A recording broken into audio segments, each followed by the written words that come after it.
Can hear me. Hi, everybody. Hi, everybody. For people watching, hi. Thank you. We will start in a few minutes. Hope you're doing good. We are here. Dr. George Belle as well, and one of my members as well is there. Patrick, we will join soon. So let's start. Hey, hi, Michael. I think you can hear me well, right? If you have any audio problem, just write them down in the top chat, please. We will start in a few seconds. Okay? If you can tell me where you're from, where are you located right now, that would be very interesting for me. And we need to know who you are. If you're Bajan, if you're Martinican, just like me, Guadeloupean, Haitian, from Guyana, French Guyana, maybe, I don't know. Just write them down. I would really love to hear you more about you guys. And yeah, 12 people on. So I think we can start. Let's go.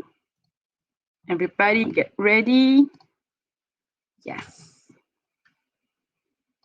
You are now unmuted. Okay. Try to speak, Dr. George Bell. Just if you want to know if everybody can see you. Can hear you? Yeah. Yes, yes.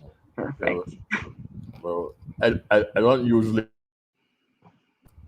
tell people about who I am, but I noticed the audience that would be unfamiliar probably with me, most people. Uh, and but I am a political scientist. I've been a political scientist at University of West Indies, now retired, but at the University of West Indies since 1977. 1977 was when I got my PhD, Doctor of Philosophy from University of Manchester in England. I would have done my first two degrees in government at University of West Indies at Mona in Jamaica. So after Mona in Jamaica, I went to Britain, and then I came back in '77 to Mona in Jamaica. I lectured there for 3 years, and then I moved to the Cave Hill campus of the University of West Indies in 1980, and I was there until 2015. Um, I was the head of department for a considerable time in relative terms. Also, I became dean the last 8 years, uh, and the I would have done a lot to develop both the Department of Government there, the Political Science Department, and the Faculty of Social Sciences. I played a significant leadership role in the University of West Indies in terms of committees and so on all over we are a regional university. So that would have been that aspect of me. I'm really interested in terms of my research in political theory, political economy, political philosophy. Uh, as a feature, Nile Valley philosophy in antiquity, uh, comparative politics, electoral politics, and so on. Those are areas of interest that I have. And then, as a public scholar, I've been significant in my activity, very much in the media, electronic and print, and television.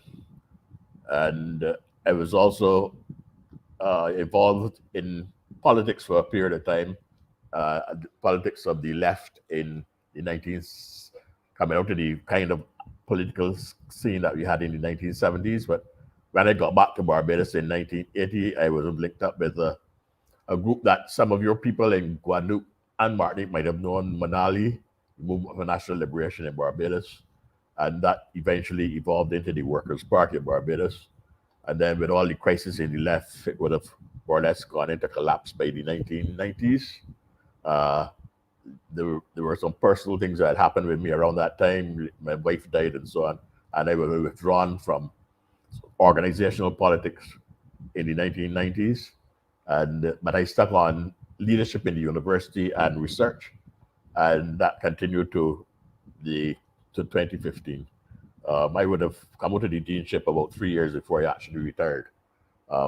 So I was actually the general secretary, which is the political leader of the Workers' Party of Barbados, and that is when I would have visited Guadeloupe, for instance, on a couple of occasions.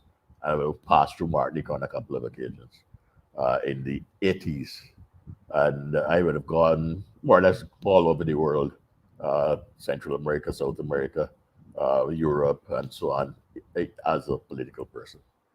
So that is more or less a very general sense of who I am. And I have played a big role recently in the public education in Mm. Barbados in relation to the movement to Republican status. Uh, I was on television for most of last month, November, leading up to November the 30th. Mm. So I'm quite familiar with discussions that have gone on with respect to the Republic in the present context in Barbados. Okay, thank you. Thank you for this introduction. So, just for you to introduce before starting all the purpose of that debate right now, I will 10 people watching. I will encourage you to write down your questions, okay? Because now we're going to move on to the main topic to talk about the journey, Barbados' journey from a slavery state to a republic. As George Bell said, I think this is quite important in this context for Guadeloupe and Martinique to understand better how this slavery state being, now independent and have a new vision of the world for us to understand more about the crisis. So take down your questions, okay? And then I will give the floor to Dr. George Bell. Thank you, everybody. Yes, well, we don't think very much now of Barbados as a state that is coming out of slavery as such, because that has been so long ago, in the sense of that slavery was abolished, as you would know, in Barbados back in 1834. Between 1834 and 1838, there was what was called the apprenticeship period, and that is when the chattel slavery, as we called it, was dismantled in the British West Indies, and Barbados would have been a part of that. So that we have, in a sense, long since passed slavery, but that is not in any way to diminish its impact on the present or even its impact in relation to the present conversation. But I think that what we need to get at immediately, and then I will work backwards, is what took place really on the night of the November the 29th and led into November the 30th. We essentially had to move from a condition that might be strange to people in the Francophone Caribbean, um, a condition where we were independent since 1966, 30th of November 1966, in the way in which in political culture in the Commonwealth, the British Commonwealth, we understand independence. That is to say, uh, we were fully self-governing in relation to our affairs and sovereign in relation to at least at the constitutional level. What happened was that in 1966, Barbados would have decided to maintain the British monarchy as the head of state of Barbados. In other words, the person who was the British monarch would be the head of state of Barbados. And this was not unique to Barbados. And as a matter of fact, it happened right across almost the British Empire. And then people decided quite quickly, like in Africa and so on, they decided to go to Republican status. In the Caribbean, Trinidad moved to Republican status quite quickly. And then then Guyana also moved to Republican status. Dominica became a republic from the start, and that was in the 70s. And Barbados retained the monarchy, and Jamaica retained the monarchy. Why am I mentioning Barbados and Jamaica? Because the two of those, along with Trinidad, were members of the West Indies Federation. And it was with the breakdown of the West Indies Federation in 1962 that the question of going to independence alone arose. Um, Before that, it was more or less assumed that we were going to go to independence uh, via a federation of the West Indies. And this involved essentially what is called the Windward Islands, the Leeward Islands, which were becoming closer to where you all are in the geography of the Eastern Caribbean, that is Martinique and Guadeloupe, and Jamaica, which is over in the West. Guyana was not involved in it. Belize were not involved in it. Those are two continental colonies that the British had. And some of the smaller colonies were not involved either, like the Bahamas, although Bahamas not really smaller compared with some of the Eastern Caribbean territories. But Bahamas was not involved. Bermuda was not involved. Places like British Virgin Islands, Cayman Islands, Cape and Caicos, and these were not those islands were not involved. Turks and Caicos. So it was essentially a federation of Trinidad, Jamaica, Barbados, and the Eastern Caribbean, that is the Windward and Leeward Islands. And in 1962, the Jamaicans were having a problem with staying in the Federation. And that was driven by domestic politics, really. The rivalry between Sir Alexander Bustamante, as he became, and Norman Manley, the two dominant political leaders in Jamaica. Norman Manley had been seen as the leader of the Federal Labour Party, which was the party that won dominance in the federal parliament. But he did not go to Trinidad, which was identified as the capital of the Federation, and leave Jamaica. He was sensitive to the fact that he might have been pushed out of position by Alexander Bustamante, so he stayed at home in Jamaica. And a Barbadian, Sir Grantley Adams, who had led our labor movement from the 30s, he became the first and the last Prime Minister of the West Indies between 1958 and 1962. And Norman Manley faced a referendum about federation in Jamaica, and the Jamaicans voted to leave the federation. And as I've said in other places, when you have a federation and the larger partner is the one that is saying that it wants to go, it's almost inevitable that the federation collapses. Usually, if it is the reverse, where the stronger element in the federation says the federation should be maintained, as happened, let's say, in Nigeria or in the United States, then the federation survives.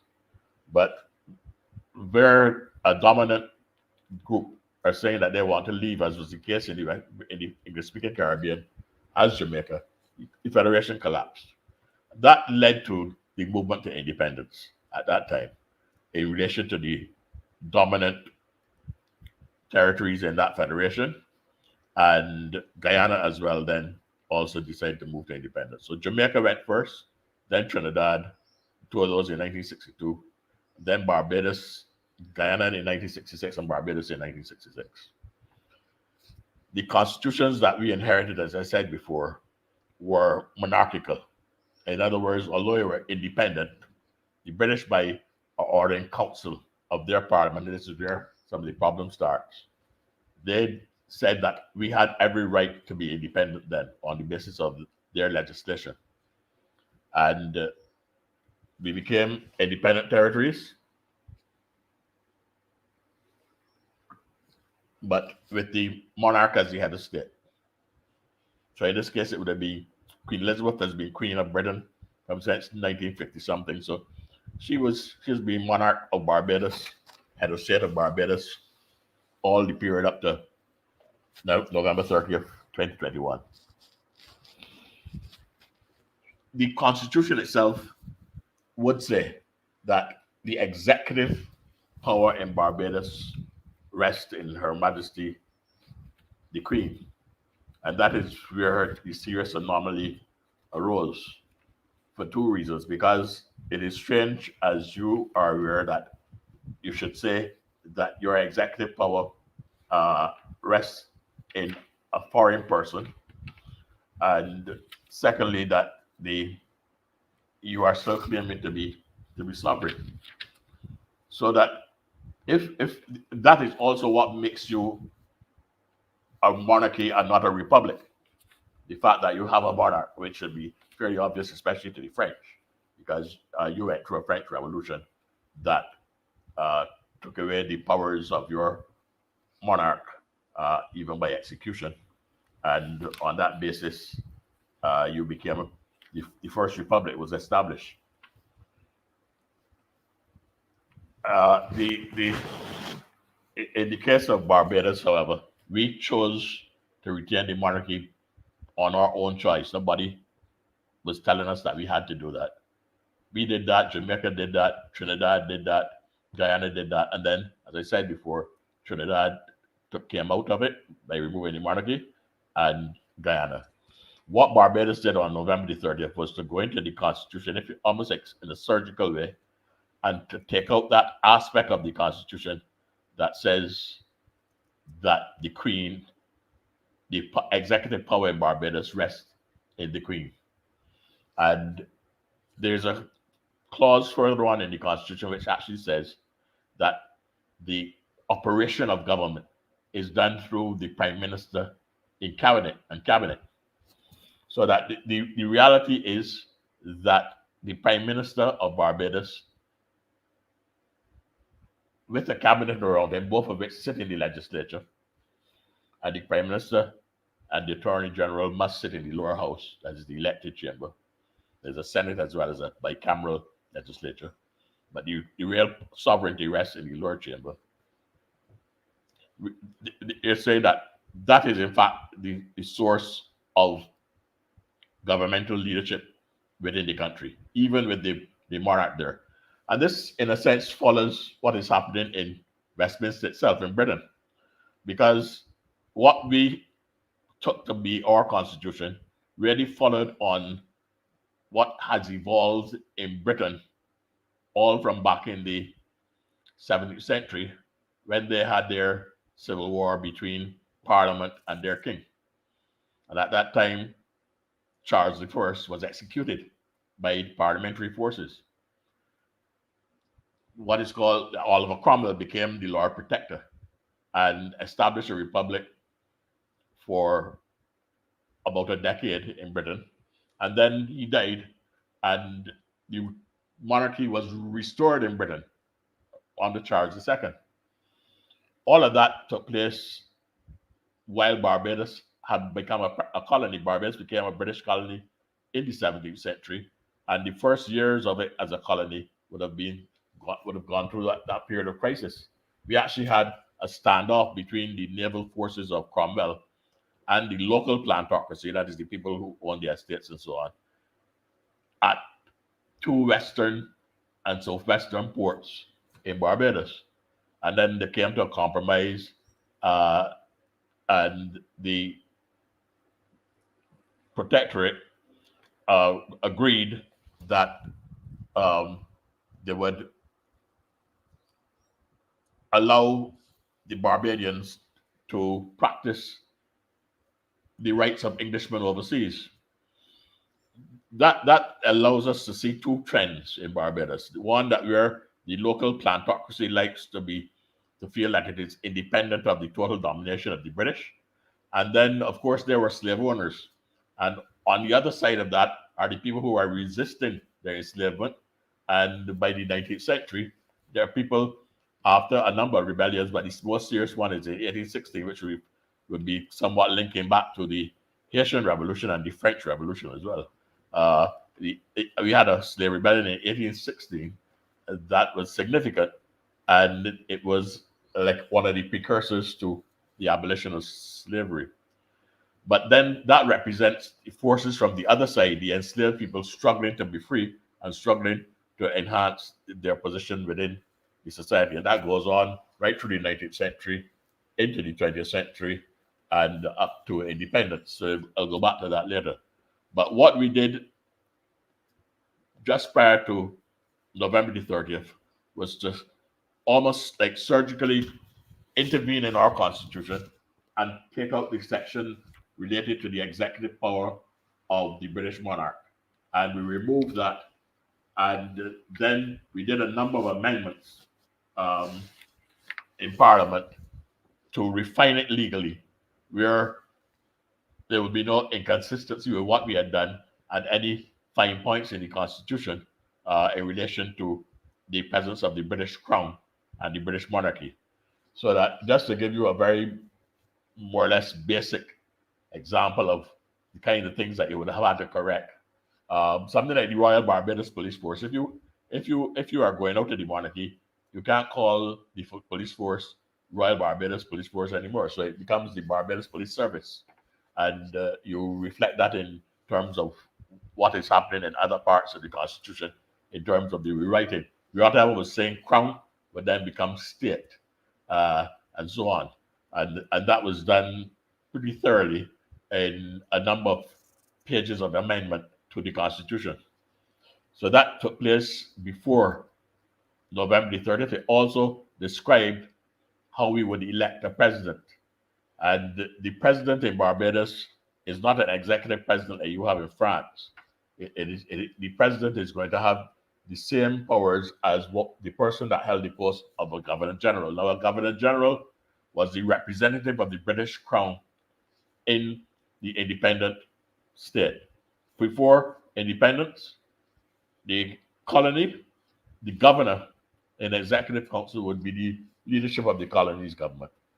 At independence, by that time, we had restored to full internal self-government with a premier, and the governor became more or less an honorary figurehead representing the British government. The British remain in charge of external affairs and defense and so on. But when we got independence, all that is transferred to Barbados. And the Governor General becomes then this overseas representative of the British Crown in the country that is Barbados, that is independent. He must follow the advice of the Prime Minister. And just as the monarch in Britain follows the advice of her Prime Minister in Britain. So at what we did then in our constitution leading up to November the 30th was to indicate that the Governor General's powers would be transferred to the President. And the relationship of the President to the Prime Minister and the Cabinet would be the same as was the case of the Governor General to the Prime Minister and Cabinet prior to November 30th this year. And just doing that and doing the legal refinements, we became a republic. Because once the monarchy is not there, you've taken up a republican form of government. That is to say, a government without a monarch. And that is essentially what we were able to establish. Now, people would have been saying that we should have gone for a significant transformation of our constitution and so on. But I think political experience has indicated that if you go down that road in too much detail prior to taking the critical action of removing whatever is in the way, such as what is making you a monarch as distinct from a republic, you probably won't get to the stage of becoming a republic at all. Because there are many things that people can disagree on in relation to the transforming of a constitution that will allow a majority of opposition voices to develop to say, no, we are not supporting you. Which doesn't mean that they're not supporting the republic. They support the republic, but there's some aspect of it, separation of powers, or the powers of the prime minister, or whether the president should be executive, and so on, that can inhibit agreement and therefore cause a delay. The same thing might have happened or would have happened at the time of independence back in 1962. And we got a model there from Jamaica in the person of Norma Manley, who was the premier before he lost the referendum and then lost the government of Jamaica, leading to Bustamante, leading Jamaica into independence. What Manley said in relation to the constitutional instrument in Jamaica was that they should go minimalist. He said it because he favored the British Constitution. That is what we call Westminster Whitehall. And of course, we are codifying it where it is not codified in Britain itself. It is a non codified constitution in Britain. But wherever that constitution was taken in the former British Empire, it was codified. And so it was codified in Jamaica. But he did it at a minimalist level, which is more or less like what I said in relation to what happened on November the 29th this year. We or the weeks prior to that with the amendments to the Constitution, that you keep it minimalist so that there's no significant disruption in the people's consciousness in relation to what is going to happen. So Norman Manley said in Jamaica in 1962, you would have a governor yesterday, and today you would have a governor general. You would have had a premier yesterday, and today you would have a prime minister. But essentially, the British Westminster Whitehall system would continue in place, and you could adjust it over time in relation to any contradictions that existed with what had now become the fundamental law of the country. You remove those if they are inconsistent with that fundamental law. Likewise, that is the general approach that we should be taking in relation to Barbados becoming a republic now too, and the existing constitution prior to the 30th of November. That anything that is inconsistent with that constitution after 29th of November, we should clear up. But the Prime Minister of Barbados, Miss Mia Motley, has also said to the people that she's going to take the opportunity to have a review of the Constitution. And that is where we are going to have a fairly complicated year next year, when we are going to be looking at how to reform that Constitution and how to manage the whole process, which we are going to have to see how that is going to go. But right now, all that has happened is that that minimalist approach has taken place, and that is why Barbados on 29th of November before midnight was a constitutional monarchy, independent country all the same, and that on the striking of the clock at midnight, it became a republic because the British monarch was no longer there as head of state. And we had a little ceremony here, a ritual, a military ritual, in which the Queen's colors and all that were taken down, and the Queen's standard and so on. And Prince Charles, who was the heir to the throne in Britain, he was down here and all that. He came in on the mounted police escort. He left on a motorcycle escort, and so on and so forth.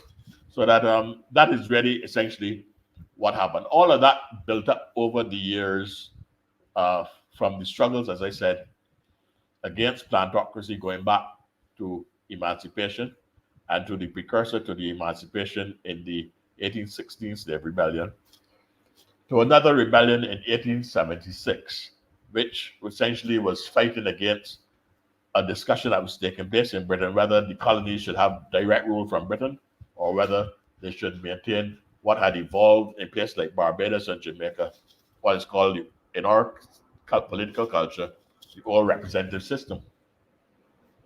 The all representative system tried to reflect what was going on in Britain in terms of Westminster there.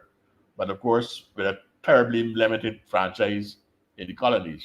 In other words, a few thousand people voted for the people who were elected to the lower chamber in Barbados for most of the period of slavery, and then through the 19th century. Then in this mid-19th century situation, 1876, what had happened in Jamaica is that the same policy the British had attempted to implement there, because of a rising support for what, in the language of the time, would have been called the colored middle class, who were, by property situations and so on, were increasingly taking over positions within the lower house. And the planters were fearing that they would take over the lower house.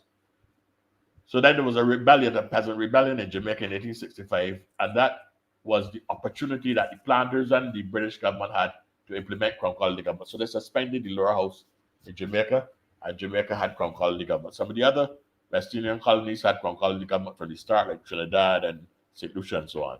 Barbados, however, in 1876 was faced with a similar crisis, and the Barbadian planters fought for the preservation of their lower house. They got the support of the middle class on that as well. And they succeeded in defeating a rebellion in Barbados by the masses who were saying that they are about John Pope Hennessy's business. John Pope Hennessy was the governor. So it would look to people just on the surface as if the masses of Barbados were actually fighting for the British governor. But that was because they were extremely suspicious of planter government. And they didn't think that the planters would govern as, let's say, as conscientiously as the British. So that you will find that characteristic throughout the history of many colonies where the masses of the people who had been enslaved, for instance, would actually prefer direct rule from Britain. And I remember in 1937, when another rebellion took place in Barbados, the guy that wrote the national anthem of Barbados, he, in an interview before one of the commissions that investigated those riots, rebellion really, said, "Let the governor govern." That he wanted the governor to govern. And again, he was a representative of the masses. So you have that kind of complication, which must be understood in relation to the extreme suspicion of the local planter government.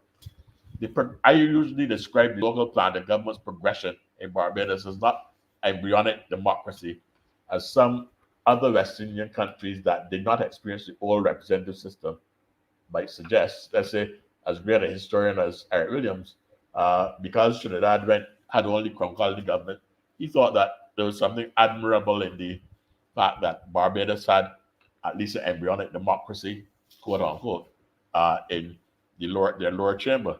The Barbadians didn't think that that was anything embryonic. They saw it really, if you put it in modern terms, it would have been something like what emerged in Rhodesia, now Zimbabwe, and in South Africa, where there were locked in oligarchies, which were not progressing to any democracy at all. It would have been, at the most, democracy for the white people, democracy for the planters, and not the blacks. And that was because they didn't trust the blacks. And the British didn't trust them either. So that, and that, you could almost say, well, that is a natural thing that they wouldn't trust them because the power would be shifted. That is the kind of struggle that was taking place in Barbados all through the 19th century into the 20th century, and the struggle that took place in relation to 1937, when after 1937, the democratization of the society started to develop. So you had constitutional changes that were bringing more of the elected house into executive functions. And then by 1950-51, we got adult suffrage. And the adult suffrage then would have meant full internal self-government and so on emerging. That coincides then with the period that I went through already in relation to federation. And then with the breakdown of the federation, they were more or less ready to go to independence. And that is how Mr. Barra, who had taken over in 1961, was able to say that he was not going to be held back by what they call the Little A, which is essentially the Leeward and Windward Islands, in terms of waiting for a federation to work. And he said Barbados would go to independence by 1966. Likewise, Trinidad, Eric Williams said that after Jamaica left because of their referendum, that 1 from 10 leaves 0. That was his famous statement. 1 from 10 leaves 0. If Jamaica is going, federation is finished. And that is when Trinidad said that they were going to independence in 1962. So that is in very general terms the background to what emerged in Barbados prior to it going to independence, and then this 50-year wait, which we have had before proceeding to a republic. So that most people, there's one school of thought here that says we should have had the republic from the time that we moved to independence in 1966, and therefore we have been waiting for 55 years for this republic, and that is long overdue. There are other people that are saying if you're going to have a republic, you should have a big constitutional review. I think I have said that usually leads to no progression, that you would probably be stalled in all of the discussion and debate that will take place in relation to all the various changes you would have to take place. that would have to take place, and you end up not going anywhere. It might take another 50 years before you have got to the republic. But that sounds almost like an undemocratic conclusion. But it is, in truth and in fact, a very practical observation in relation to how things progress. So that is the nature of the divide that was present in Barbados at 30th of November this year. But the government, led by Ms. Motley, had decided to go the minimalist route, and that is how we emerged as a republic on the 30th of November, 2021.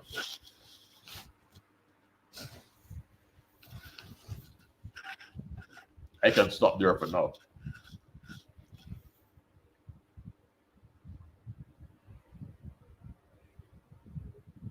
Hello? Yep. Can you hear me now? Yes, I can hear you. Yep. Okay. Thank you. Thank you. I was very interested to have all of those backgrounds and the links between all those islands. And if you want, we can go further with the questions. Yes, no problem at all. Yep. Okay. So there's a lot because I've took notes. If you have questions, please write down in the chat box. So I would like to understand better about, because you mentioned, I mean, when you were telling all of those linkage between the islands, I would like to understand how the Commonwealth, I think it was at the time, was kind of booster for people to get to their independence. Is that something we can say because of the link between all together? Go over that point for me, please. Like, I believe when you were saying like all the linkage between all of those islands under the British crown. Is it a way to say that it's a booster to get the independence at the end? The fact that people were all together into the same vision of things? Yeah, in the 1940s, and in a sense, you could go back to the 19th century because the person that first became a member, the first black person that became a member of our lower house in 1841, Samuel Jackman Prescott, he attempted what was called a colonial union of the colored peoples, which went across the entire Caribbean. It was an attempt to build a liberal political party across the entire Caribbean. So he assumed always that there would be integration. In the 1940s, when there was a movement to independence in the 40s, it was always assumed that the independence would take place in a federation. It is only the experience then of the actual federation in 1958, between 1958 and 1962, that we went into a crisis and the breakdown of the whole concept of the federation. And by that time, countries had emerged to the point where they felt they could risk going independent alone, whereas that was not being as aware in the 1940s. But by the end of the 1950s, a number of countries of the colonies in the Caribbean, like Jamaica, Trinidad, and Barbados, they were fully internal self-government, so that they would have felt, well, it is not a big step really to get independence now. Even if we did it alone, what would have been an inhibition was size. And it's something like the debate that goes on in your territories, the French territories, Guadeloupe and Martinique, in relation to whether you should be part of a bigger system or go to independence alone as a territory, as an individual, a singular territory. And I know that debate was present in Guadeloupe and Martinique in the 1980s, where some people argue that you benefited from having a political culture and linkages with big organizations back in Europe and in France, as distinct to what you would have if you went for Guadeloupean independence alone or Martinican independence. That same discussion would be present in the Caribbean in relation to the federation, but it lasted up to the end of the 50s. And then the very experience of trying to have a federation and the breakdown shattered that. And we then proceeded to independence alone. Okay, I get it. And do you think right now, the actual, I would say, political scheme is in favor for a new federation, for example, now that everybody has their own independencies and face that, I mean, Jamaica, Trinidad and Tobago, etc. No, you can't say that. No, mm, the consciousness is very difficult to get back there because my generation and the generation before mm, would have memories of the breakdown of the Federation. Many of my generation will remain kind of federalist, but the people that went through, the ones that were actually the leaders prior to our generation, they would mm, have a lot of bitterness in them in relation to that experience and disappointment. mm, The other thing too is that you would have built up nationalism, nationalist feelings for mm, 50 plus years. The case of somewhere in Jamaica, 60 years now. Um, Jamaican nationalism is very strong. If you go to Jamaica, mm, Jamaican nationalism is very strong. You have to be able to overcome that in order to get back to the federal position. But most people recognize that in truth and in fact, the federal position is the wiser position to be in. They've tried to do a compromise with this thing called CARICOM, where you don't bring the politics, it remains at a kind of economic, cultural level. mm, But I think most people recognize that we would be better off if we were in a federation.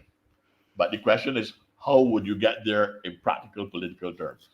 mm, And that is where the difficulty comes. So that is not that people don't recognize that mm, West Indies Federation is actually a more useful political entity than all of these small islands, and each one having a crisis where the other one can't help it out, and so on. And whether we should actually, whether it would be better off to be in a federation. I think we know that integration in the Caribbean, mm, unity in the Caribbean would be better. But we have to overcome now the prejudices, both at the leadership level and at the level of the masses too. That is not, some people like to suggest that it's only politicians, but we have insular prejudices as well.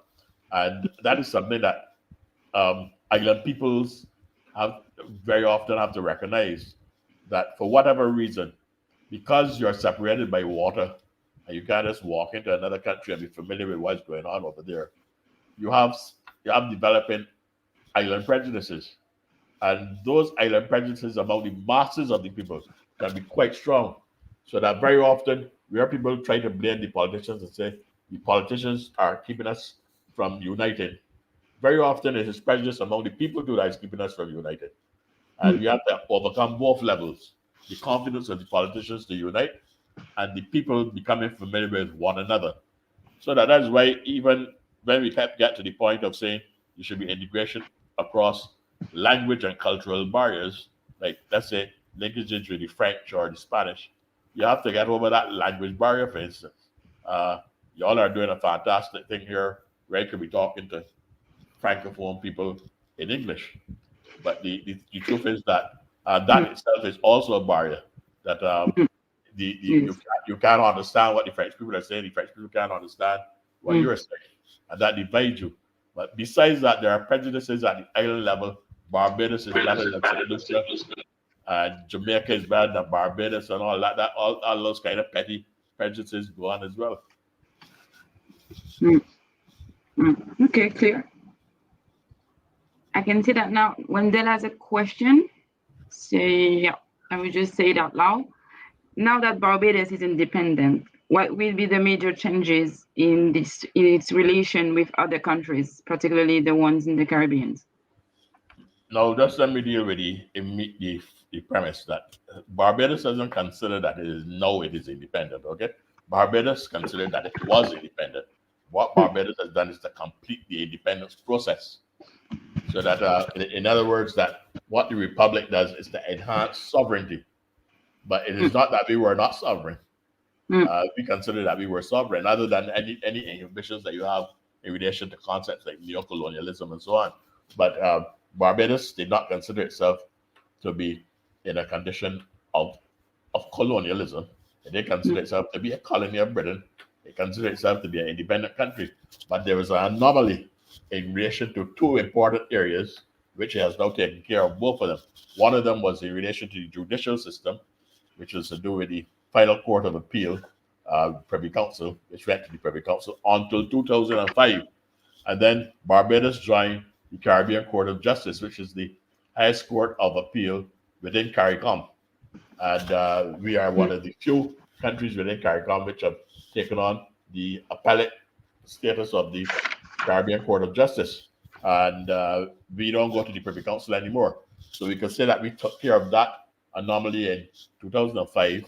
And then in the 30th of November this year, just a few weeks ago, just a week ago or whatever it was, we we got rid of now the monarchy, which is also we chose to have the British monarch as our head of state. Nobody imposed that on us. Mm. Okay, understood. So can we say then, if you remove the head of the state as the queen, I mean, the queen is no longer the head of the state. Can we say that we have, I mean, did you, I'm going to say, is the past, the colonial past is behind you, that you don't look further any decolonization process or so or whatsoever? You could say that we have cleaned up decolonization. Mm. And of course, there's a whole lot of other areas of the decolonization process that are necessary.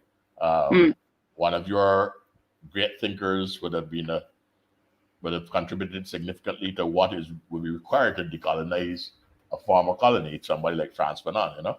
But the thing is that we know that is a significant kind of process that you have to go through to really free yourself of the impact of colonialism.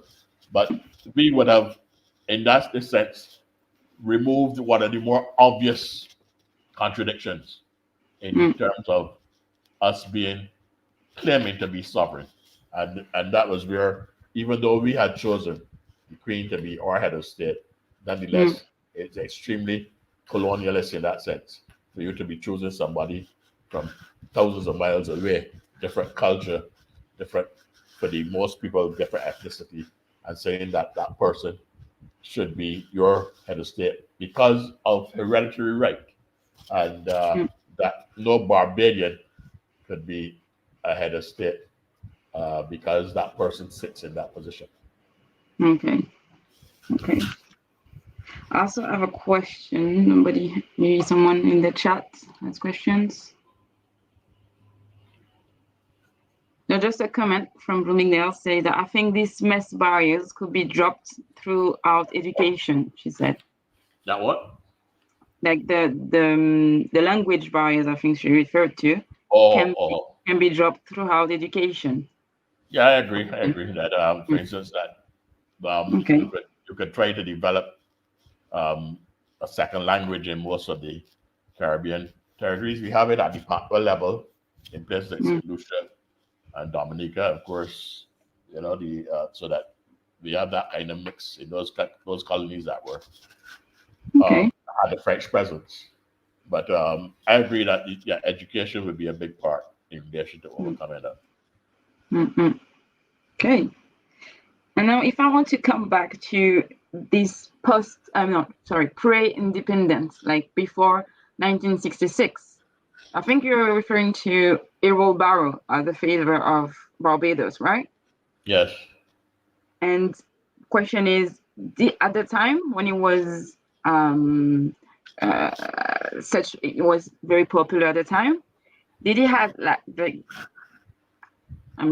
he has like a clear vision about the independence of Barbados, the autonomy or independence? The word was pronounced and clear for everybody, for the population, I mean to say? Not for the population, but I think Barra himself, Errol Barra, would have been quite clear on what he was about. And I think he was quite clear even in that ultimately we should be a republic. But he would have, I think, accepted the narrative developed in Jamaica that it would have been more practical to go with a system that was already in the culture of the people, that they were accustomed that you don't want to do anything that is too disruptive, and that would be the easier path, and not necessarily the best path, but the best even in terms of ultimate removal of the British. But he felt it would have been the more practical task, the more practical path, and that it had been done by other people so that Jamaica had done it, Trinidad had done it. Mm. So Barbados probably shouldn't risk going any other way until when he could be sure that the Barbadian people were ready. Remember that there was a strange consciousness in Barbados, um, even up to the late 1970s. We had a constitutional commission in the late 1970s called the Cox Commission, and the Cox Commission concluded that Barbadians were not ready to go republic. And if you go back then to 1962, there were Mm. Barbadians that left Barbados, mainly white Barbadians, or only white Barbadians, who left Barbados to go to places like Australia, New Zealand, and Canada because they did not trust what would happen after independence. They felt that something strange was going to happen after independence under the leadership of Errol Barrow. There was another group that were thinking that Barbados should become a county of Canada and should and that you should have Royal Canadian Mounted Police riding about in Broad Street. Now, Mm. that is not too alien to the French colonies because you all have French gendarmes and all that in Guadeloupe and Martinique. Yeah, But yeah. that would have been extremely strange to see that in Barbados by any foreign country. But they have people with that kind of mentality. So what you're saying is that the thing has changed over time. Where Barbadians now, the white population in Barbados is very quiet on the issue of the republic this time. They normally don't have to fight their own case. Huh? Normally they will keep quiet and the sections of the black population would defend them in relation to what is going on. This time, that is not what happened. Almost everybody was saying we agree with the republic. But then the opposition came in the form of saying, but we don't like how you're proceeding. We don't like the fact that you're going there too fast, that you're going there without proper discussion, that you're going there without a constitution that is explicitly Republican. We don't even know what kind of republic you're going to have. Some of them were nuisance questions as well, because it was clear from the start that we were going for a parliamentary republic. So there wasn't any doubt about that. But all those kind of issues came up. So that it is something that evolved over time. And Mr. Barrow would be in the middle of people that were still hesitant about going forward, and he had to work with what was around him. I'm not saying that some of these politicians were not Anglophile or the same. In other words, let's say Norman Manley, there are two sides to Norman Manley's position about going minimalist. There's the one side where he's saying we have to be cautious. You have to go with what the people are familiar. And there's the other side where he's saying the British system, we are lucky to have the British system because the British system is the best political system in the world. He's saying that as an Anglophile, but he's also saying as a practical politician that it is the best way to go with comfort. Okay, clear, very clear. A lot of things have been said, so I think it's very important to know that. Question in the chat, talking about frontier, how will the Belgian navigate traveling now? Like knowing that they had help from the Commonwealth to travel to some countries more easily. Will it be the same case now that we have the Belgian passport? If you do, I don't know. Yeah, we will have no difficulty there. There's no difficulty there. Okay. That has been explicitly addressed in the commentary in relation to. There's a question that came up in Barbados as well, and there is no issue about whether or we would have any difficulties with travel arrangements or any difficulties with respect of our passport. What would change is that where you used to say that you would travel under the protection of the Governor General, you would now be saying that you're traveling under the protection of the President, and the traveling on the protection of the Governor General was on behalf of the monarch, the British monarch, but the British monarch was not even in the passport.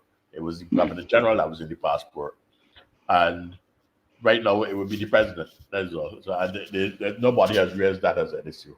That there will be a problem there. Okay. Changing subjects, like if I don't know if you can name them, but before the independence, do you have in mind any major rivalry or rebellions that led to that way of think the government will be, independent and such? not that you can directly link to the actual accomplishment of independence. Okay, you have to go back over the history of the colony Barbados and see the actual instances of political rebellion. And as I pointed out, you even had a political rebellion from the planters versus the Cromwell's government, and that was put down, but with a compromise in which the Barbadian Parliament was allowed to exist with the mm, rights of Englishmen overseas. That's back in the 17th century. The struggles after that would be struggles of the slave population, the enslaved people, and a number of rebellions. Most of them were unsuccessful.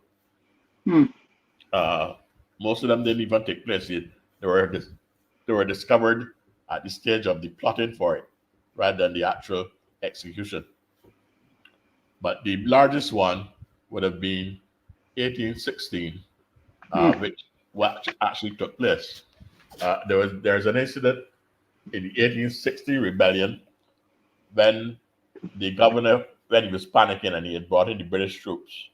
They were they were not no no that I don't want to that governor wasn't panicking. That was the 1876 one. But 1816, the when the rebels were confronted by British black troops who were really enslaved people fighting for the British, paid to fight for the not paid, but told to fight for the British.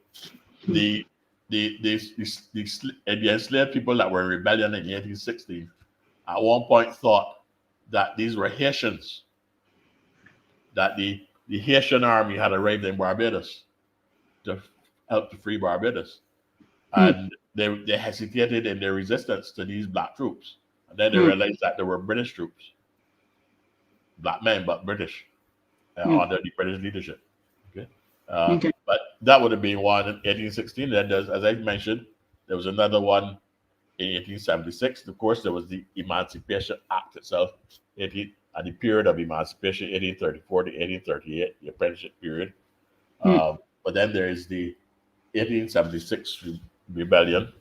That significant fighting went on there as well. It's essentially almost a civil war, and but it is put down eventually by the planters and the British. It is in that instance that the British leadership, the governor, panicked and called in the troops. Um, but at first, he was going to use the situation to get rid of the lower house. mm, So you have that 1876. Then 1937, you might have some minor riots and so on in between. Okay, the people quarreling over food or over some issue that at a more localized level. But the next insurrection as such is 1937, and that's part of insurrectionary period throughout the English-speaking Caribbean. mm. We're related to the depression, the economic depression that's going on globally. I don't know if you have an equivalent in the French colonies as well.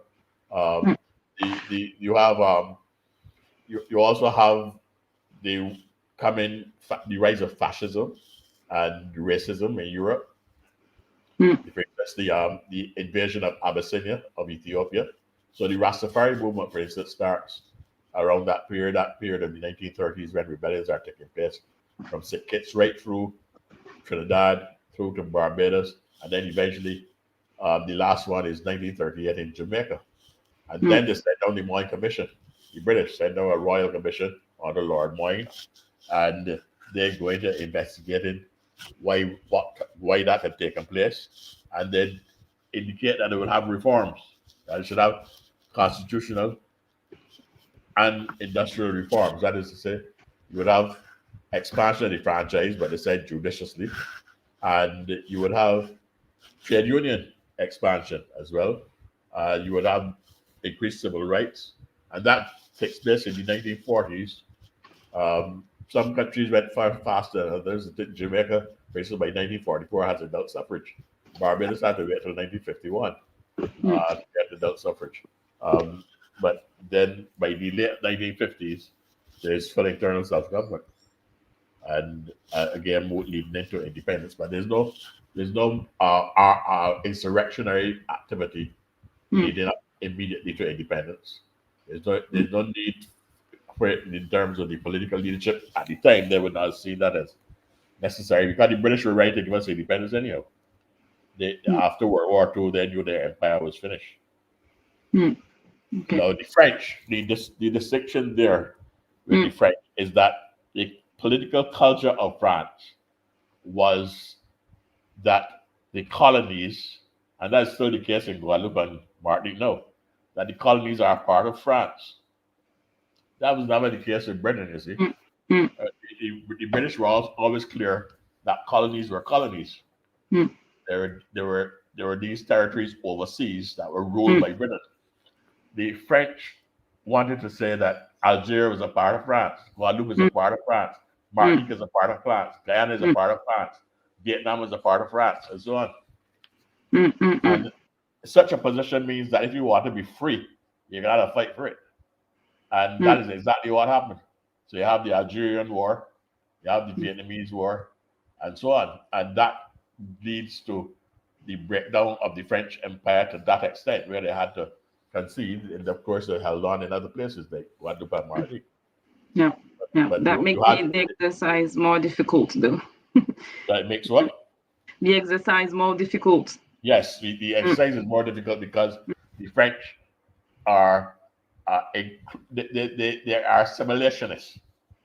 They say this is what France Bonnard went into in relation to saying that it was a myth and a lie. But there's this view that if you are in Guadeloupe, you can be a Frenchman even if you're black. And Fanon exposed that. Say that okay, he went to France and he didn't feel like a Frenchman, you know.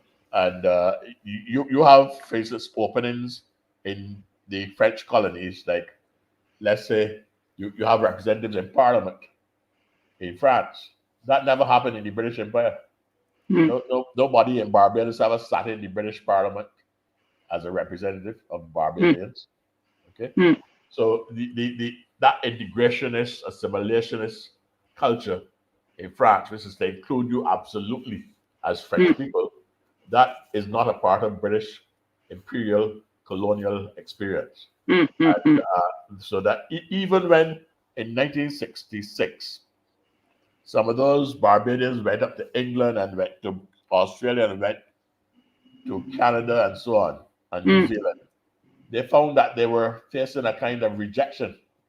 And that is why a lot of them came back to Barbados, because people were telling them, oh, you're from the colonies. You see? And of course, they speak differently. They have a different accent. The Bajans will have a strong Bajan accent. You go in England with a strong Bajan accent, and the people know that you ain't come from England, no matter how white you are. Yeah. Okay. And you go to Australia, and then the people say, well, you're talking like one of us, so where you come from? You know, next thing they feel when they go back to Barbados now, they're the top of the world. They're the white people in Barbados, so they feel comfortable. So a lot of them came back to Barbados. Yeah. Okay. I think Patrick has a question, so I will let him. Put in the screen. So, Patrick, if you want to say something. Yeah. Yes.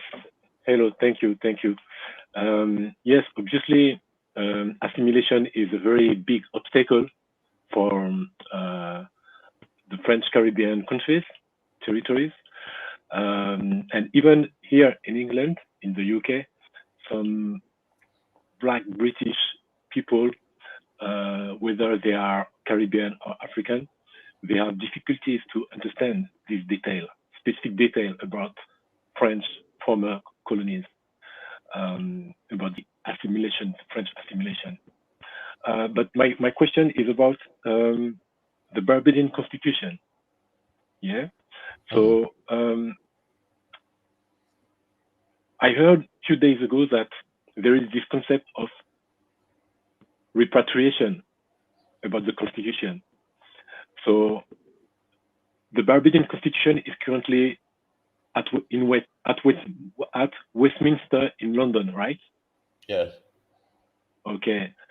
So Now my question is, why the Barbadian government, new government from this republic, wants to has to repatriate this constitution, Barbadian constitution, in Barbados, instead of create a new one, taking into account the Barbadian paradigm.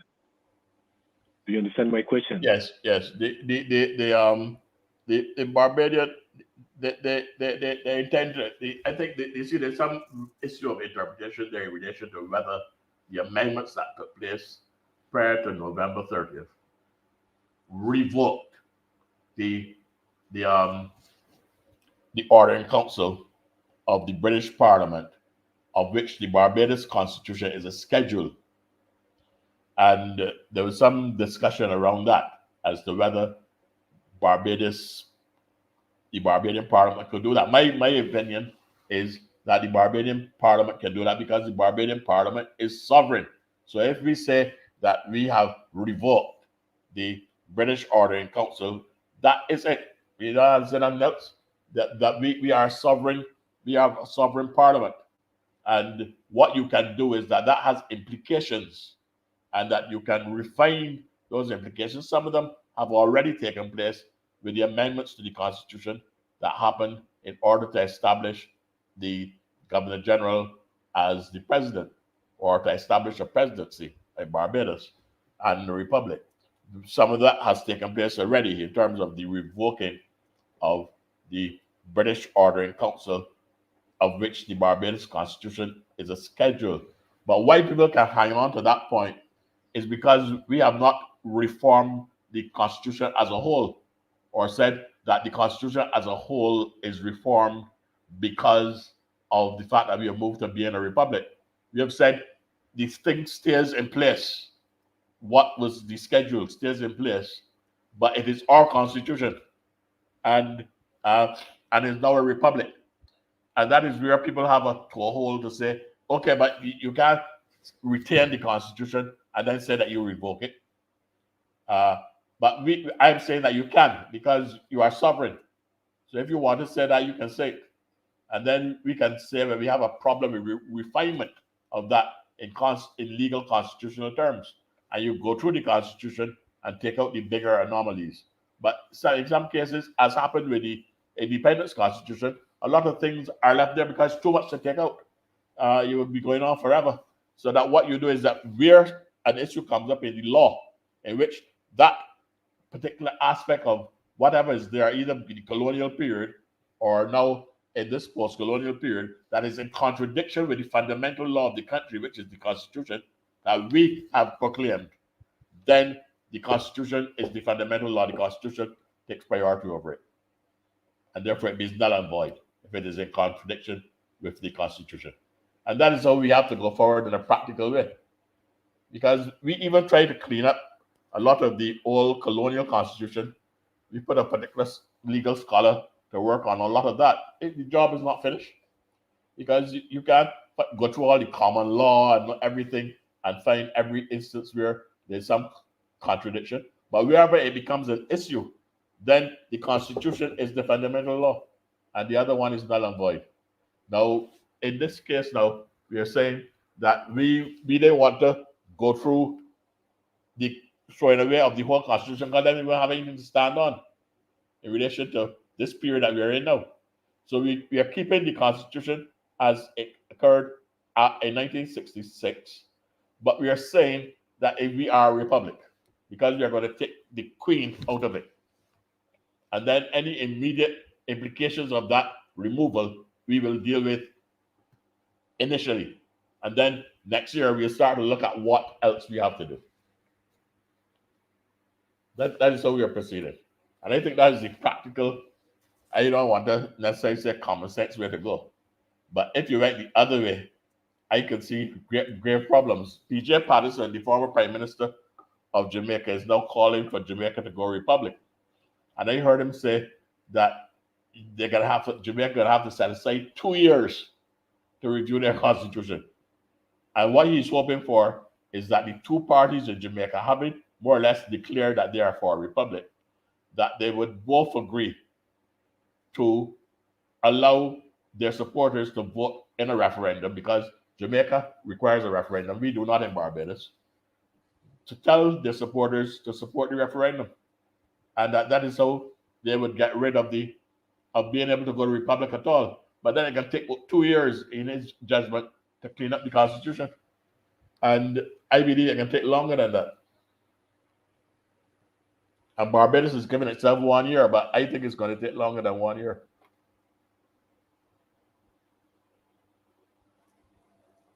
I don't know if you can follow what I'm saying there, Patrick. Sorry. Yeah. Hello. I don't know if you followed what I was saying there, that argument, because it's pretty complicated, right? In terms of kind of going around. But it is the only practical way to go forward. Otherwise, we'll be here for another 50 years trying to get to a constitution that is in your favor. A Republican constitution. The other problem is that normally people talk about constituent assemblies and setting up this new constitution and so on. That usually happens in a revolutionary situation where the country has dismantled its whole institutions. You're not hearing? Yeah, where the old institutions are dismantled, and therefore you're starting from ground zero to build back. You're not hearing. You're not hearing. Okay, has some connection difficulties. Yeah, Can sorry. you hear us? I had a. Yeah, I can hear it now. Okay, sorry. Okay. I had a problem with. Yeah, you would have in a revolutionary situation. You would go to ground zero, and you might have something called a constituent assembly to build back the constitution from ground zero. We are not in that situation, and because that's not necessarily a situation that you would be comfortable with. That is a situation of necessity, because the old system has been absolutely turned over, and therefore you build back. It's something like what you all had to do in the French Revolution. Okay, it is what happened in the Russian Revolution, and so on. It didn't even properly happen in the Cuban Revolution, because to some extent the Castro and the July 26th movement said that they were recovering a constitution from the 1940s, and so on. So but they've since then done many amendments to their constitutions and so on, as the case of France. France is your fifth republic now.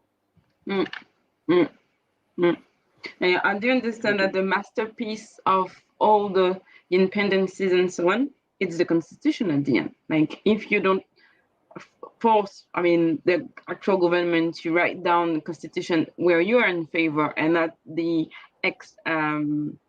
colonial empire, then you stay at the same state all the time and fighting to be free, and might be not sufficient. What I understood. I don't know if it's right, but I do understand that the central piece is the constitution, in the one that we are written for us, by us. No? Yes, but if you wait until, Obama, the former President Obama used to say, be careful that you don't make the perfect the enemy of the good. That you don't make the perfect the enemy of the good. Because you will end up there trying to be perfect. And remember that you will never be perfect with the Constitution, because you can never catch up. The world is always changing. The societies are always changing. So in a sense, a Constitution always will need amendment. But you will be practical. You will be practical and say, this is going to be good enough for us to last for such a sufficient period. And it would be flexible enough, breezed enough to be able to handle any of the issues. But you're never going to get it perfect. And if you sit down and say that you are to try to get it perfect, you're never going to get anything. But I also have the impression that for Guadeloupe and Martinique, having all those thoughts might be very complicated, because all the institutions we don't have in our control, like you said it, like the policemen, the police is not in our control, the army, I believe, education is not on your side. So we have I think, I'm just thinking, I'm not a specialist in something like this, but I'm just thinking, like, because of this, we are very scared to have the ground zero at the end. So we don't know Yes, nothing yes, and what we can do yes. without all those. I think that is definitely problematic for the French colonies. And I think it has been deliberately designed by the French metropolitan power that be so as to it really frustrates you in terms of the proclamation of your sovereignty. And it's something that you're all gonna have to work out, because normally you wouldn't get there unless you have a war of independence. You see, something like what the Algerians and the Vietnamese had. And I don't think that you're all ready for that, really, because that is violence, okay? But the French, I think, have to come to an understanding whether it is not ridiculous that in the 21st century you should still be dominating territories in the absolutist way that they do, and in the assimilationist way that they do culturally. And whether it is not time for the people of Guadeloupe and the people of Martinique to have this sovereign authority. And I think that is something that you're all going to have to start to negotiate, because you have to bring the French to consciousness on that. But it's whether your people will come along as well. But you have to bring the French political leadership to a consciousness that says Guadeloupe should be free, Martinique should be free. Understood. Yeah. Any more questions maybe in the chat, or Wendell, Patrick, if you want to comment something? No. But because I think the conclusion about Guadeloupe and Martinique must be free, that would be a good conclusion, though, about the process. No more questions for now. But okay. I think it has been a very good insight for us as people coming from French Caribbean countries. Yeah, because as maybe you know, currently there is a huge movement in Guadeloupe and Martinique, and so this is really the time for this kind of consideration of So thank you so much for this sharing with us this evening. Knowledge, yeah. Yep. Okay. So we end the session now. Thank you again, Dr. George Belle. Thank you, Patrick, for attending too. Thank you, Dr. Belle. We keep in touch. Okay. Thank you, everybody, for joining as well. Yeah. Okay. Bye-bye. Bye-bye. See you. Bye. Bye-bye.